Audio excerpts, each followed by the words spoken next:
Everyone. Commerce अध्ययन में हम देखेंगे मटेरियल कॉस्ट अकाउंटिंग में फाइंड आउट करने वाले हैं वैल्यूएशन ऑफ क्लोजिंग स्टॉक।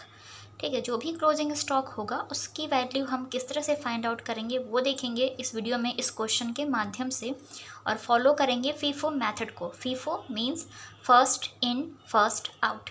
यहाँ पर क्या फर्स्ट इन होगा, क्या फर्स्ट आउट होगा वो भी मैं क्लियर कर दूं।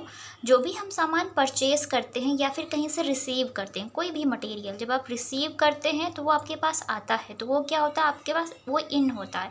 तो पहले जो सामान आता है, ठीक है, जो फर्स्ट इन होगा उसे हमें क्या करना होगा, फर्स्ट आउट करना होगा। मीन्स उसको पहले बाहर निकालना होगा स्टोर हाउस से। ठीक है, सपोज़ जो भी मटेरियल आता है स्टोर हाउस में रखा जाता है सामान, उसमें से अलग अलग डिपार्टमेंट को हमें सामान सप्लाई करना होता है। ठीक है, जो भी डिपार्टमेंट है उनको जिस भी सामान की आवश्यकता है किसी भी क्वांटिटी में, तो उनको उस क्वांटिटी में वो सामान दे दिया जाता है। तो जो हम सबसे पहले परचेज़ करते हैं उसको हम यहाँ पर सबसे पहले देंगे दूसरे डिपार्टमेंट्स को, मीन्स इशू करेंगे। ठीक है, तो यहाँ पर रिसिप्ट्स क्या हो जाएंगी, परचेज़ जहाँ से भी आपको रिसीव होगा, और इशू करेंगे जिस भी डिपार्टमेंट को आवश्यकता होती है। ठीक है, तो इस क्वेश्चन में भी यही चीज़ें हैं, तो वो देखते हैं। Find out the cost of closing stock by FIFO method. तो यहाँ पर वैल्यूएशन ऑफ क्लोजिंग स्टॉक को हम देखने वाले हैं। सो जो एक स्टोर लेजर अकाउंट होता है वो तो हम बात करेंगे उसके बारे में नेक्स्ट वीडियो में, बट मैं इस वीडियो में आपको बहुत ही ईजीली किस तरह से फाइंड आउट करते हैं ताकि आपको ज़्यादा कन्फ्यूज़न ना हो और आसानी से आप तुरंत चुटकियों में आंसर ले आएँ, वो हम करने वाले हैं इस वीडियो में। ठीक है, तो क्वेश्चन देख लेते हैं। Find out the cost of closing stock by FIFO method.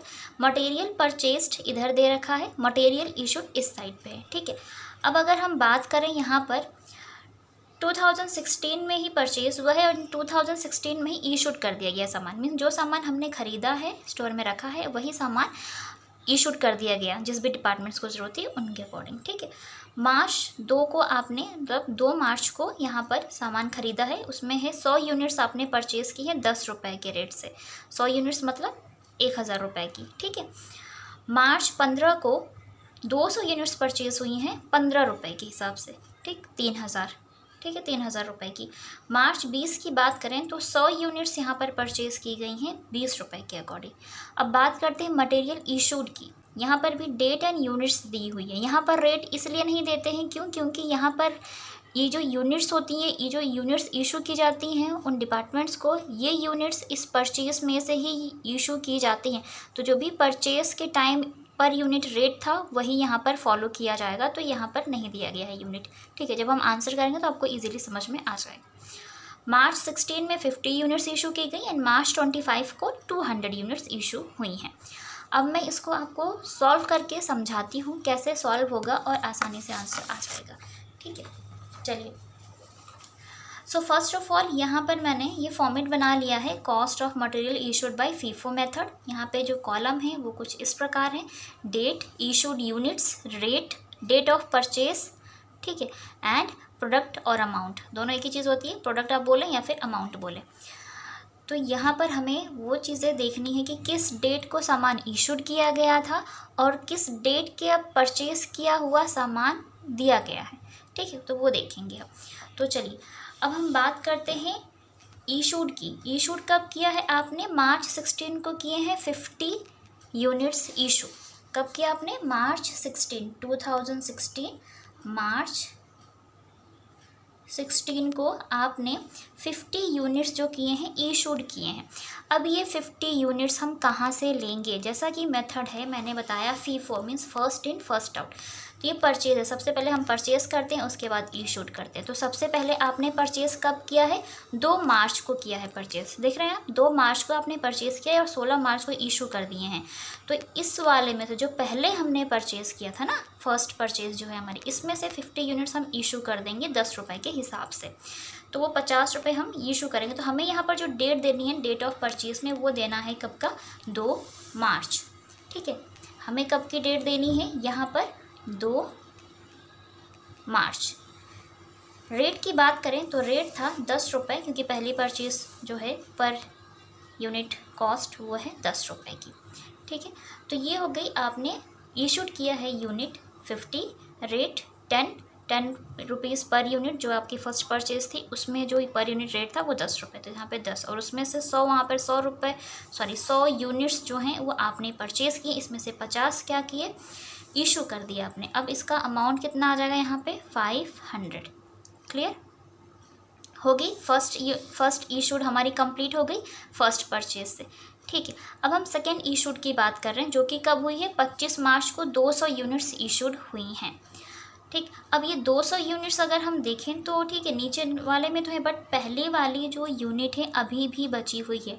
हमारी फ़र्स्ट परचेज़ की कुछ यूनिट्स बची हुई हैं, तो फीफो मेथड में हमें सबसे पहले जो होता है उसको फिनिश करना होता है, फिर हम अगले वाले परचेज़ यूनिट्स को यूज़ करते हैं। तो 50 यूनिट्स हम यहाँ से लेंगे इसके लिए, ठीक है, ₹10 के अकॉर्डिंग 2 मार्च की। ओके, तो 25 को किया है ना, मार्च 25 को इशू किया है आपने। 50 यूनिट्स हम यहाँ पर वो लेंगे जो पहले हमने परचेज़ किया था 100 यूनिट्स, उसमें से 50 हमने यहाँ पर कर दिया इशूड और 50 यहाँ पर कर दिया इशूड। Per unit cost ₹10। और ये कब का परचेज़ था, 2 मार्च। ठीक है, अब इसका भी कितना आ जाएगा अमाउंट, टोटल मल्टीप्लाई कर देंगे 500। क्लियर। अब अगर हम बात करते हैं 25 मार्च, क्योंकि 25 मार्च को अभी भी यूनिट बची है, क्योंकि 200 यूनिट्स इशू करनी थी। कितनी, 200 यूनिट्स इशू करनी है, हमने सिर्फ 50 यूनिट्स ही इशू किए। तो जो 150 यूनिट्स रह गई हैं इसको हम इशूड करेंगे अपनी नेक्स्ट परचेज यूनिट से, जो कि है 200। इस 200 में से हम 150 आसानी से इशू कर सकते हैं, पर यूनिट कॉस्ट ₹15 के अकॉर्डिंग कर सकते हैं। ठीक है, और 15 मार्च यहाँ पर हम डेट ऑफ परचेज फिल करेंगे, 15 एंड 15 मार्च। क्यों, कब का परचेज़ यूज़ कर रहे हैं परचेज़ यूनिट, 15 मार्च। ओके, तो आप 150 यहाँ से कर देंगे इशूड, कब, जो सेकेंड हमने परचेज़ यूनिट की थी, मल्टीप्लाई जब आप करेंगे तो आपका आ जाएगा 2250। अब जब आप इसका टोटल करेंगे तो आ जाएगा 3250। ठीक है, अगर देखा जाए तो यहाँ पर हमें टोटल यूनिट्स इशू करनी कितनी थी, 250। ठीक है, कितनी करनी थी, 250, और अमाउंट 3250, ये आ गया आपका। ठीक है, तो हमें क्या ध्यान देना है, डेट वो शो करनी है जिस डेट को हमने इशू किया। ठीक, यूनिट्स इशू करते जाएंगे according to date of purchase. ठीक है, फीफो में पहले जो हम परचेज करेंगे यूनिट्स उससे इशू करेंगे, देन वो जब ख़त्म हो जाएगी तो सेकेंड परचेज यूनिट से इशू करेंगे और अमाउंट फाइंड आउट कर लेंगे। तो ये सिंपल सा ट्रिक था।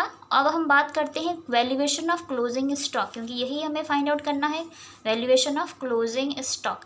अब अगर हम ध्यान दें यहाँ पर, ठीक है, चलिए क्वेश्चन को एक बार फिर से देख लेते हैं।